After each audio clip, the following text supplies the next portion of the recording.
әлем тағы да үрей құшағында. Ковид пандемиясынан енді ғана ес жиған адамзатқа жаңа қауіп төніп тұр ма? Дәл қазір Үндістанның Гуджарат штатында беймәлім әрі өте қауіпті вирус өршіп жатыр. Ауруханалар толып, өлім көрсеткіші күн санап артуда. Дүниежүзілік денсаулық сақтау ұйымы жағдайды жіті бақылауға алды. Бұл вирус ковидтен несімен ерекшеленеді? Ең бастысы, Үндістанмен тығыз байланыстағы Қазақстан халқына қауіп бар ма? Видеоны соңына дейін көріңіз, себебі бұл ақпарат әрбір отандасымыз үшін маңызды. Чандипура вирусы деген не?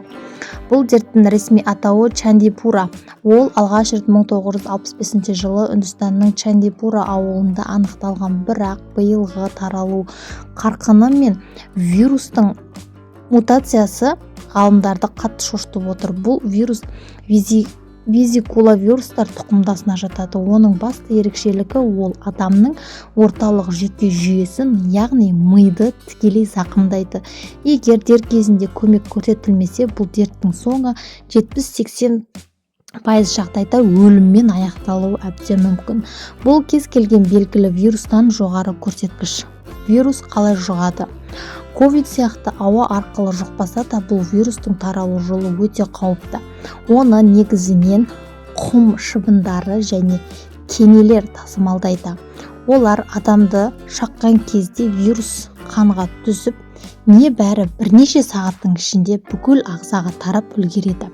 Әсіресе иммунитеті әлсіз балалар мен қарт адамдар бірінші кезекте нысанаға ілігеді. Үндістандағы қазіргі жағдай бойынша ауырғандардың басым бөлігі 15 жасқа дейінгі балалар. Симптомдары қандай, неге бұл соншалықты қауіпті? Аурудың алғашқы белгілері кәдімгі тұмауға немесе күн өтуге ұқсайды. Кенеттен дене қызуы 40 градусқа дейін көтерілуі, қатты бас ауруы және құсу, естен тану және құрысу, яғни судорога. Ең қорқыныштысы вирус энцефалит, яғни мидың қабынуын тудырады.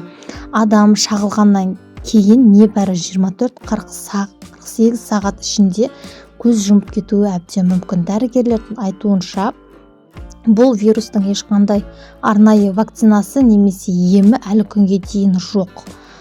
Жалпы Қазақстанға қауіп бар ма? Енді бәрімізді мазалаған басты сұрақ, Қазақстанға бұл вирус жете ме? Үндістан мен Қазақстан арасында тікелей әуе рейстері бар. Сауда-саттық пен туризм өте жақсы дамыған. Сондықтан вирустың біздің елге келу ықтималдылығы теориялық тұрғыдан жоқ емес. Алайда мамандардың жұбанышты хабары бар. Чандипура вирусын тасымалдайтын шыбындар негізінен тропикалық климатта өмір сүреді. Ал Қазақстанның ауа райы оларға қолайсыз. Бірақ жаһандық жылыну мен вирустың мутациясынан ескеретін болсақ, сақ болуымыз өте қажет. Шекарадағы санитарлық бақылау күшейтілуі тиіс. Әсіресе оңтүстік Азия елдерінен келетін жолаушыларға баса назар аударылады. Құрметті көрермен, бұл ақпарат сізді қорқыту үшін емес, сақтандыру үшін айтылып отыр. Гигиена ережелерін сақтап, шетелге шыққанда сақ болыңыз. Егер Үндістаннан немесе көршілес елдерден келгеннен кейін бойыңызда біртүрлі белгілер байқалса, дереу дәрігерге көрініңіз. Бұл вирус туралы не ойлайсыз? Әлем тағы бір пандемияның алдында тұр ма? Пікірлеріңізді жазып, бұл видеоны барынша көп таратыңыздар. Бұл көптеген адамдардың өмірін сақтап қалуы мүмкін маңызды ақпарат. Арнаға жазылып хабардар болыңыз. Денсаулығыңыз өз қолыңызда.